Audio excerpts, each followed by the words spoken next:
Bueno, hoy vamos a hablar de un hilo de color. Hoy no viajamos en alfombra mágica, sino en un hilo que nos va a llevar a lo que es el legado clásico y cómo ese legado de alguna forma se rompe en la modernidad con los naví y los fauvistas, que lo van a llevar como a otros territorios de la expresión que antes el color no había tenido. Es decir, se convierte el color y la búsqueda de lo que da el color, esa búsqueda libre, se convierte en un problema estético que no había existido antes, pero sí, obviamente, el color, desde los primeros pensadores, es un tema que fascina al hombre, porque justamente el color puede curar o puede envenenarnos. Esa cualidad que tiene el color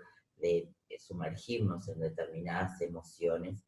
Y bueno, por supuesto, el tema de los colores como símbolos también, el color asociado al poder de determinados elementos. Así que bueno, entonces elegí esta obra de Annie Albers, que se llama Nudo, de 1947. Annie Albers fue una diseñadora alemana que estudió en la Bauhaus, que desarrolló realmente un mundo textil súper interesante, muy vinculado al tema del color y de su interacción. eh, y bueno, este nudo me pareció que podía ser como una obra muy expresiva justamente de lo que yo siento que es el color, por eso hablé del hilo. Me parece que necesitaríamos como para sumergirnos en este laberinto de color, algo así como el hilo de Adriana, que dicho sea de paso, nunca me había preguntado de qué color era ese hilo que Adriana tejía y que le da el ovillo a Teseo para que encuentre la salida del laberinto cuando va a enfrentarse con el Minotauro. Y bueno, ese hilo era un hilo rojo. ¿Por qué el hilo era rojo y no era verde o no era azul? Porque bueno, el hilo rojo tiene una significación que viene desde muy antiguo, posiblemente desde Asia, que justamente es un hilo que nos ata a la vida. Entonces hay una tradición que dice que de repente ese hilo rojo invisible ata a dos personas que están destinadas a encontrarse, más allá de cuáles sean sus circunstancias, de los lugares en que viven. Es como una especie de ligazón, ¿verdad? Que en algún momento el destino los va a reunir. Así que bueno, siguiendo este hilo rojo de Adriana, nos vamos a sumergir en el tema de los colores, que además me pareció sumamente interesante esto que encontré, que es parte de una crónica del montaje de una exposición internacional sobre Ingres, que cuenta que cuando se estaban sacando las primeras obras, el periodista dice, había gigantescos cofres rojos, verde pastel, azul cobalto. Cada museo tiene su color. Por seguridad no se desvela qué color pertenece a qué museo. Las cajas del Louvre o de la National Gallery apenas se distinguen. O sea, el color, ¿no?, en el arte también como un código inesperado que tiene que ver con el color que cada museo asigna a sus cofres y bueno, que hace que cuando estas grandes exposiciones internacionales que exigen la colaboración de varias colecciones, también forman como una propia sinfonía de colores, con esos códigos que son secretos, ¿no? Porque siempre el color tiene, por más que está en la naturaleza, por más que es parte, digamos, de nuestra experiencia, ¿no? El color siempre ha tenido una dimensión misteriosa, una dimensión a la que se le otorgan poderes, muchas veces conectados con justamente las piedras de donde se sacan. Hay elementos como lo difíciles que son de encontrar determinadas piedras o los procesos, lo difíciles que son los procesos de extraer desde la piedra o de algunos vegetales ciertos colores que los hacen especialmente valiosos y especialmente misteriosos, digamos, ¿no? Entonces, acá tenemos una piedra de lapislázuli se da en Afganistán y fue conocido en Europa justamente como una piedra preciosa, cuya molienda y, bueno, elaboración daba el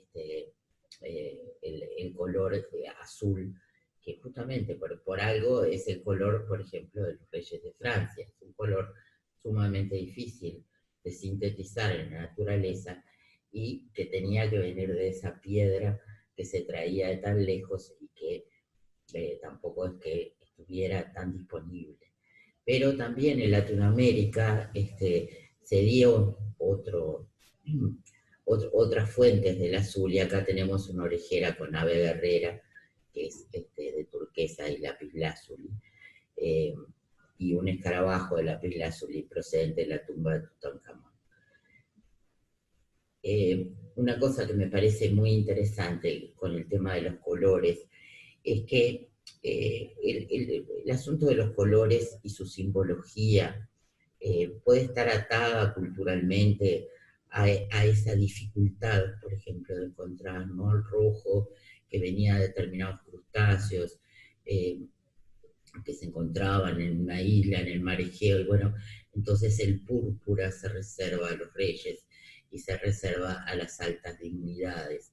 Este, pero esas traslaciones no son traslaciones mecánicas, sino que son traslaciones eh, que de alguna forma nos llevan a cuestionarnos realmente, porque si hay una cualidad que tienen los colores es la ambivalencia. Es decir, el amarillo puede representar tanto la luz del sol o del oro, y por eso llevarnos a elementos que son positivos, pero también el amarillo representa la envidia, ¿no?, tradicionalmente, o incluso el color del diablo, ¿no?, el azufre. Lo mismo pasa con el rojo puede ser el rojo de la energía, de la pasión, pero también es el rojo de la soberbia. El verde puede ser un verde que tiene que ver con la vida, con la vegetación, con la esperanza, ¿no?, que está ligada justamente a esos ciclos de la vida vegetal, o puede ser el verde de un veneno, ¿no? Entonces, digamos, estas traslaciones, que yo encontré esto en una página de marketing, me pareció como muy claro de esa que yo llamo la traslación mecánica. Ni los colores tienen en este momento de nuestra cultura una simbología tan cerrada, ni tampoco hay que pensar que los colores valen por sí solos, sino que justamente son colores que siempre están en interacción. Entonces, cuán rojo es un rojo va a depender de los colores que tengas cerca. Eso me parece que es como importante para entender que, bueno, sí, algunos símbolos se han manejado de manera más o menos constante y otros han ido cambiando, ¿no? Por ejemplo, en la iconografía occidental, el tema de qué color es el vestuario de la Virgen. Al principio la Virgen tenía un manto rojo y después se determinó que el manto de la Virgen fuera celeste como el cielo y su vestido fuera rojo, pero justamente vamos a ver que eso se establece, digamos, por la perseverancia del uso del color, que era muy importante en la Edad Media cuando la gente no leía, digamos, y tenía que acceder fácilmente a la decodificación de las imágenes. Es decir, los colores se convierten entonces en una suerte de comunicación de signos, pero en la medida en que la humanidad empezó a leer, bueno, todo eso se va, esa necesidad, ¿verdad?, del color como un símbolo cerrado, su poder comunicacional se va debilitando, ¿no? Pero a veces también ha habido en la historia interpretaciones que son falsas, ¿no? Muy bien intencionadas, pero falsas, y es este tema bien importante para el arte y sus consecuencias, ¿no? Que tiene que ver con la identificación del color y de una cultura. Cuando llega en el siglo XVIII, cuando comienza a mirarse, ¿no? Gracias a algunos descubrimientos, pero además también el tema de los viajes, ¿no? De los viajeros que comienzan a explorar de cerca lo que era la antigüedad, se entiende, porque han llegado blancas, que toda la antigüedad clásica griega fue blanca, o sea, era del color del mármol, era pura forma y el juego de la luz en la escultura. Porque, bueno, pintura no había quedado, entonces lo que quedaba era arquitectura incolora y esculturas incoloras. Y eso fue tomado por la crítica clásica de ese momento, por Winkelmann, por ejemplo, en el siglo XIX, eh, como una virtud, como una especie de abstracción. Ellos no necesitaban los colores porque tenían la forma. Entonces, la idea, ¿no?, de ese blanco restallando en Grecia, en el mármol, cómo funciona la luz esa mediterránea sobre las formas, dio lugar a toda una teoría de que el arte clásico era el arte que podía prescindir de esa especie de ilusionismo barato de tener que darle los colores de la carne, o los colores de los ojos, o los colores del pelo. Eso tiene una profunda influencia en lo que es el manejo del color, en todo lo que es posterior, ¿no? Hablo tanto del Renacimiento como de lo clásico. Pero lo que había sucedido, y esto se descubre de forma bastante reciente, es que en realidad esos pigmentos con los que habían estado coloreados las esculturas habían desaparecido. Posiblemente porque no tenían esa calidad de fijación, que tampoco la tuvo la pintura que debe haber existido, y por eso no los conocimos como con su color, pero sí a veces con rastros de color. Y lo que sucede en el siglo XIX es que muchos de esos rastros de color se borran, se limpian, o sea, porque se toman como, bueno, quién sabe, ¿no?, de dónde viene este color, capaz que alguien después le puso color por encima, hay que borrarlo porque la antigüedad es incolora, la antigüedad es pura forma. Estas investigaciones, que son recientes, a partir de los años 90, hicieron una posible reconstrucción, que se han hecho exposiciones en varios museos del mundo, a partir del estudio entonces de esos rastros de pintura que habían quedado, y esta es la hipótesis, que es una hipótesis un poco brutal, ¿no? Porque de golpe, la verdad que parecen figuras de santería, ¿no? Es como decir, ¿qué es este color tan inmundo, ¿no?, que tienen estas esculturas? Que, fíjense en la imagen esa que está arriba a la izquierda, ¿no? Cuán diferente percibimos la cabeza coloreada en la que no está coloreada. Si pensamos que, ¿no?, este Augusto que se ponía en todas las puertas de las provincias romanas estaba pintado como un enano jardín, realmente uno como que le pierde un poco el respeto, ¿no? Hay una teoría un poquito contradictoria de esto que dice que eh, en realidad la pintura no sería una pintura tan lisa, sino que posiblemente tendría algunos toques, digamos, que lo hacían menos fuerte, o sea, que podía tener como una especie de pátina que ayudara también a que la expresión, por ejemplo, perdón, del drapeado, de los volúmenes, quedara acentuada de alguna manera, y que hubiera una armonía mayor entre las partes, que no esa, ¿no?, tan fuerte que nos da la ciencia así pura y dura, y como, ¿no?, esa expresión bueno, que toma como que todo estaba pintado liso, sólido, con ese color. Pero lo que nos hace dudar justamente este tema, no solamente de todo lo que nos hemos basado, ¿no? En considerar qué es bueno y qué no en términos de valor del arte, en cómo se ha configurado, ¿no?, nuestro gusto, es que justamente lo que se pierde es esta palabra que es ataraxia. Ataraxia es la imperturbabilidad, la serenidad, que es lo que nos transmiten estas formas, cuando justamente el tema del color no estalla, sino que nos permite como meternos en la observación justamente y el goce de esa textura y ¿no?, de eso que estamos acostumbrados.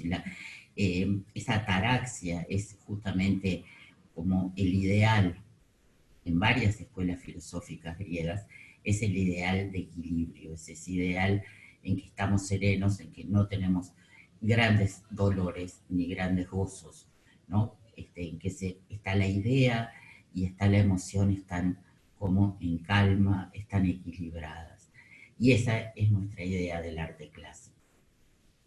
Esta idea, digamos, del arte clásico da lugar, ¿no?, a estas representaciones, digamos, de la mitología, que son justamente representaciones que tratan de imitar esa estética, ¿no? Fíjense, la arquitectura sin color, las esculturas que están detrás, y la misma forma de modelar los cuerpos, donde lo importante ya no es la luz, sino que justamente es la forma, ¿no? Esto podría ser casi un dibujo coloreado. Es bien importante cómo está definido el dibujo. Claro que tiene tonalidades, pero las tonalidades casi podrían desaparecer y nosotros seguiríamos entendiendo cuál es la forma. Este tema, ¿no?, de las representaciones va a ser muy importante en el siglo XIX, cuando aparece justamente el periodo neoclásico. Y tenemos a Ingres, que cuando va a representar esto, que en realidad es una escena de un baño turco, totalmente inspirado por su imaginación y los relatos de viajeros. No había estado en ningún baño turco.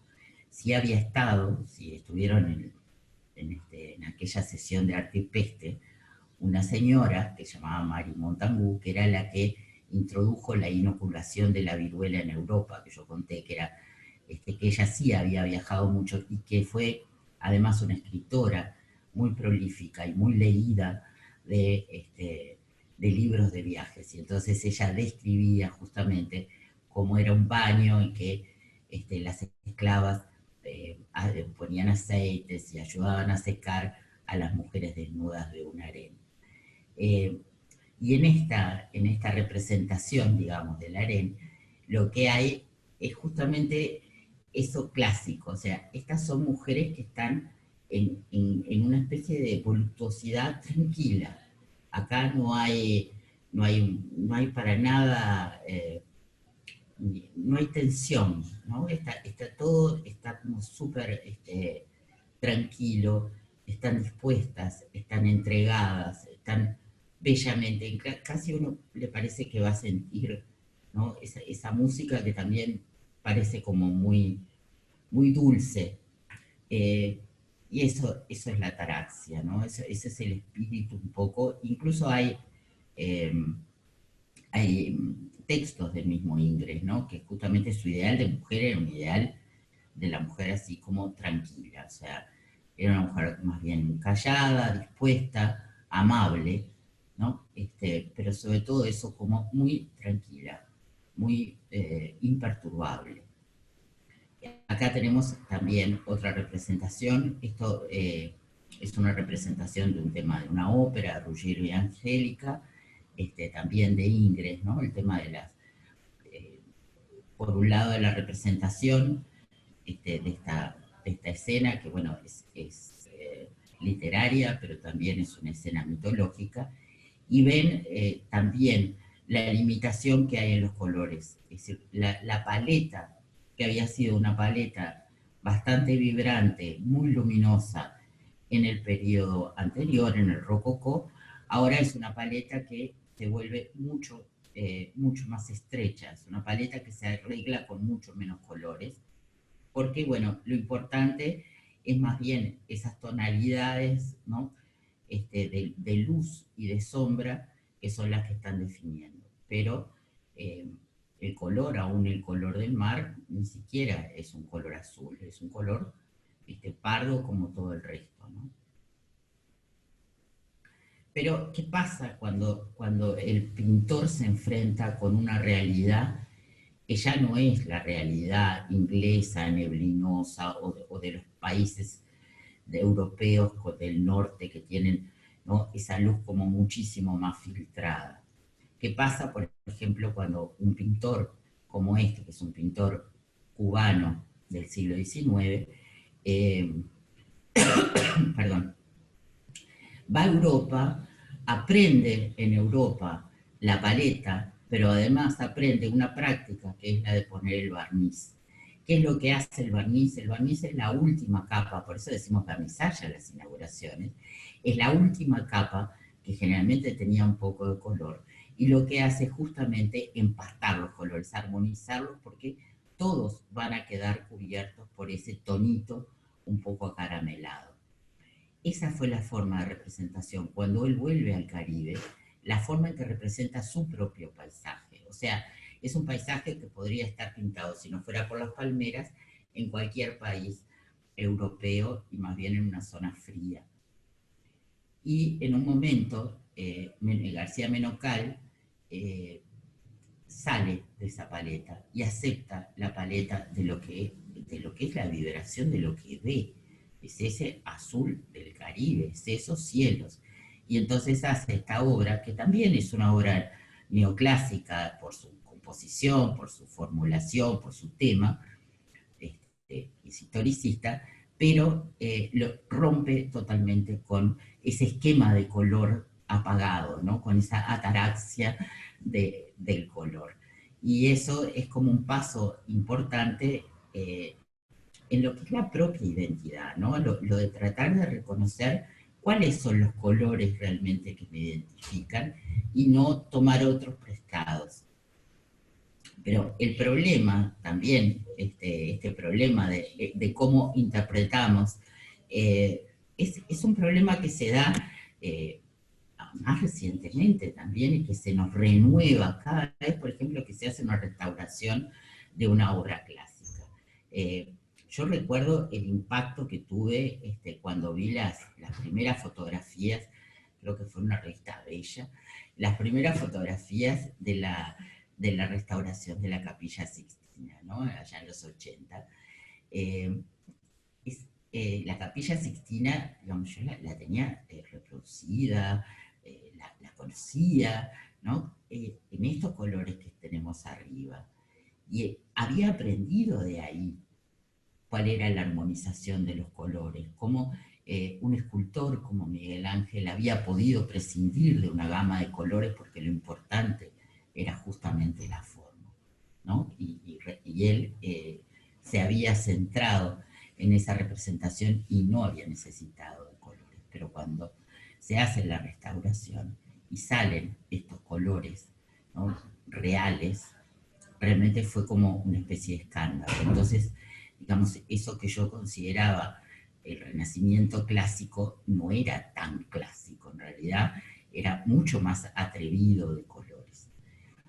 Es una obra de la que Giorgio Vasari, ¿no?, había dicho que había sido, que ha ayudado al arte de la pintura, que fue suficiente para iluminar el mundo durante cientos de años en una era de oscuridad.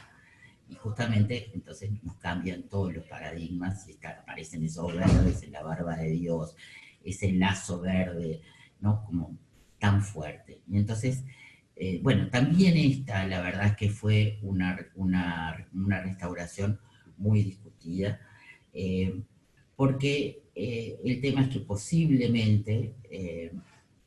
y bueno, se se usaron incluso a veces criterios ligeramente diferentes, es que había Miguel Ángel, después de haber trabajado al fresco, había retocado en seco.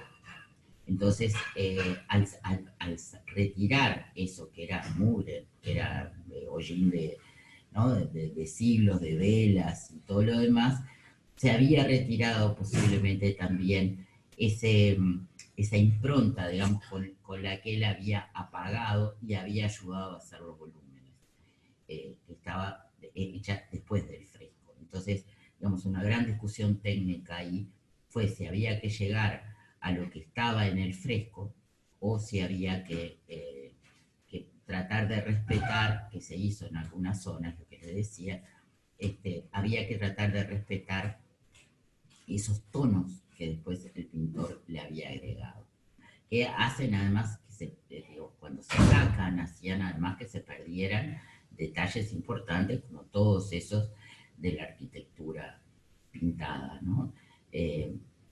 Hay muchas teorías sobre esto porque, bueno, ustedes saben, Miguel Ángel en principio no quería hacer este proyecto, trabajó con muy pocos asistentes, les pagaba horrible, además les pagaba poquísimo, y realmente fue una obra titánica, entonces es muy posible que haya abreviado algunos caminos y haya intentado tocar, digamos, porque bueno, porque con el fresco no podía llegar a todo, es una posibilidad. Pero de cualquier manera nos queda esa idea, ¿no? De cómo hemos percibido y cómo hemos interpretado la antigüedad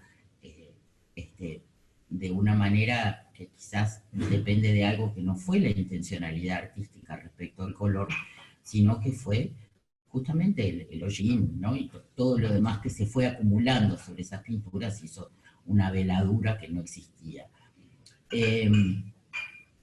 Incluso un crítico estadounidense redactó una petición que fue apoyada nada menos que por Morwell, George Segal, Rauschenberg, Cristo, Andy Warhol, incluso artistas súper vanguardistas, pop y todo lo demás, pedían, ¿no? al Papa Juan Pablo II que pararan ese proceso y que tampoco restauraran la última cena de Leonardo da Vinci. Entonces, bueno, ahí uno se pregunta, bueno, ¿qué importancia, ¿no? que tiene el color? ¿Por qué no queremos que esa capa desaparezca, ¿no? Sino que queremos verlo como lo hemos visto siempre? Justamente el color, dice Wittgenstein, es algo que siempre nos va a hacer filosofar, ¿no? El color es algo que nos va a producir siempre pensamiento, y eso yo creo que es sumamente interesante. Cómo no nos vamos a poner de acuerdo, quizás nunca, pero cómo se van a mover nuestras neuronas pensando cosas como estas, ¿no? De si hay que restaurar para tratar de llegar al estado original o hay que preservar eso que se ha construido durante el tiempo sobre la obra. Y lo interesante de Goethe es que él comienza leyendo a Newton y la teoría científica de Newton. Yo no me voy a meter profundamente en nada de esto, digo, me interesa más el tema de cómo el color se ha convertido en un problema artístico. Y lo que hace Goethe es, estos son dibujos de él, y ahí está una edición primera de su tratado, es justamente ver la parte emocional del color. O sea, no importa tanto cómo si los colores se componen, si todo eso, tiene su propia teoría bellamente ilustrada con acuarela, pero lo que lo ve, como dice Schopenhauer, es que es un fenómeno. O sea, no importa qué es, pero es. Y funciona de una manera, se origina de una manera que eso hace que nosotros reaccionemos. Eso es lo que importa. No importa, digamos, tanto la explicación científica como esa especie de intuición, ¿no? Y justamente Wittgenstein dice, realmente no es una teoría en absoluto. Nada puede predecirse por medio de ella. Es más bien un esquema esquemático vago, del tipo que encontramos en la psicología de William James. No hay experimentum crucis para la teoría del color de Goethe.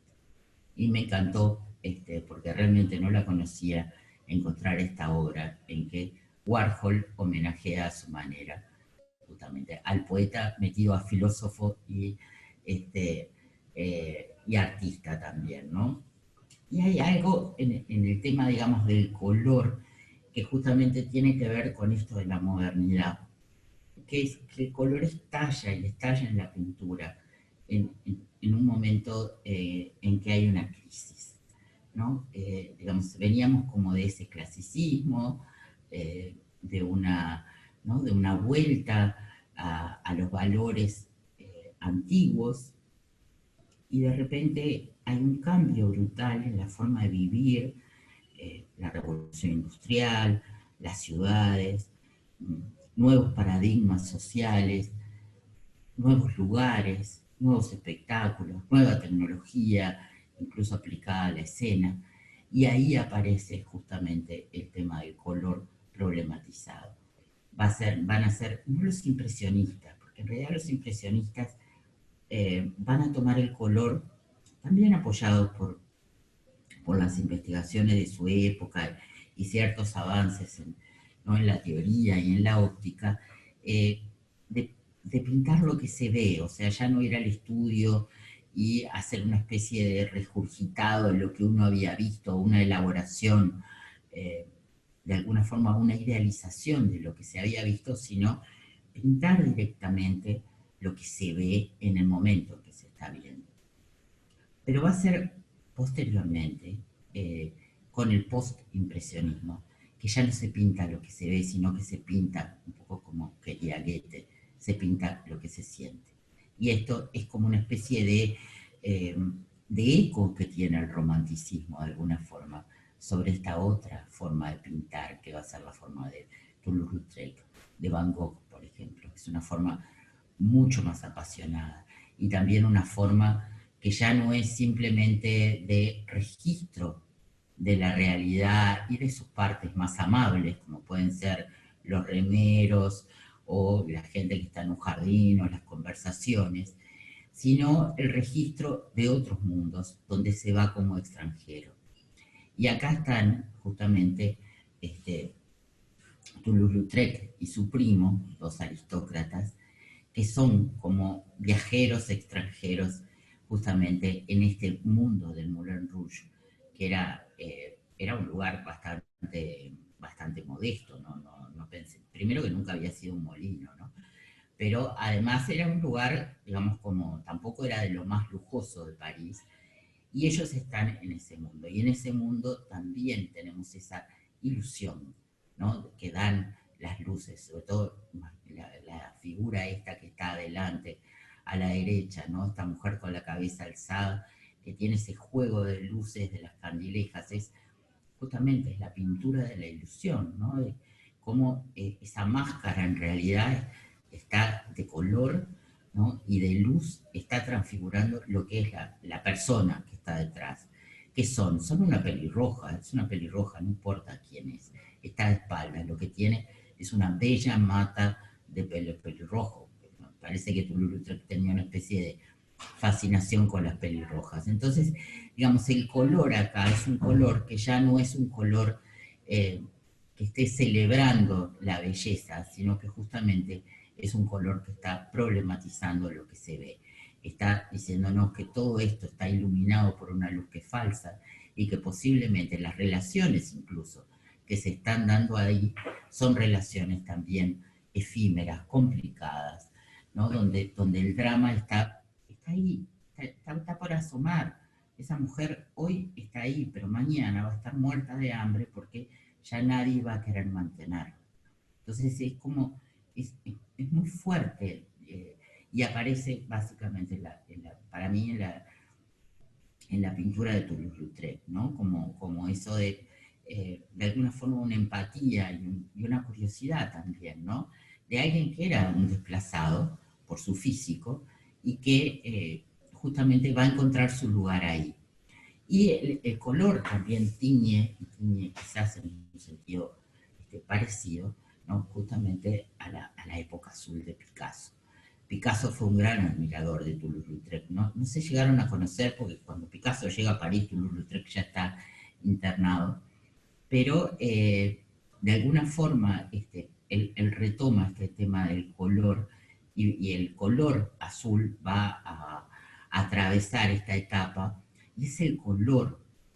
Si miramos toda la serie de la pintura azul, ¿no? El periodo azul de Picasso, es un periodo bastante diverso en cuanto a la forma. O sea, Picasso puede pasar de la ciega, que es como súper naturalista, a una estilización de las formas increíble, a otras que son más clásicas. O sea, si uno mira el total de las obras, en realidad la forma varía mucho. Lo que no varía es que todo está teñido de azul. Y el azul, sin duda, acá está usado como un tema emocional. O sea, nos transmite esa idea del frío, de la tragedia, de lo vulnerable, ¿no? de sus personajes. Pero cuando las cosas van un poco mejor y Picasso empieza a vender, y bueno, se estabiliza un poco su vida, también afectiva, aparece justamente esto que llamamos la época rosa. Aparecen estos colores cálidos que se van a mezclar con los otros, que se van a teñir también del azul y que van a contrastar con el azul. Esto me parece sumamente importante porque es como, yo veía eso que les pasé, que después me encantaría, si tienen un momentito, poder charlar sobre eso, la experiencia perceptual que tuvieron de ver esa colección, que me pareció maravillosa, porque además la verdad es que encontré obras que me hicieron cambiar, ¿no? Como algunos preconceptos que tenía de algunos artistas, bueno, súper interesante.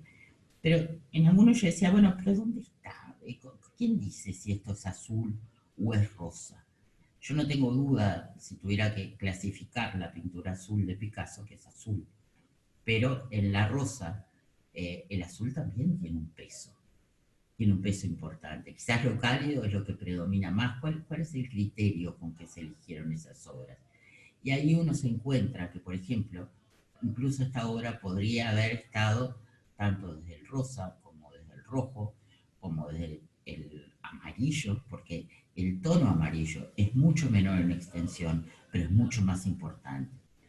Eh, entonces, digo, qué difícil este tema del color, ¿no? Qué complejo. ¿Cómo podemos decir que hay, ¿no? Una época azul o rosa? Es que todo este tema, además, y esto me hizo acordar mucho a esto que fue súper viral hace un tiempo, que era de qué color es este vestido, ¿no? Parece que fue una chica que se sacó una fotografía de un vestido y lo subió a sus redes y fue como increíble, pues se empezó a viralizar. Yo lo que recuerdo fue una conversación con un amigo y que me decía que dependía del estado de ánimo de uno, si veía si el color era, si el vestido era blanco y dorado o era azul y negro. Eso me pareció súper interesante, ¿no? Porque entonces si estás deprimido, lo vas a ver azul y negro. Si estás de buen ánimo, lo vas a ver blanco y dorado. Y en realidad, ¿de qué color era el vestido? ¿No? Bueno, explicado así es bastante sencillo. El vestido era, ¿de qué color era el vestido? Se los voy a dejar picando, después lo discutimos.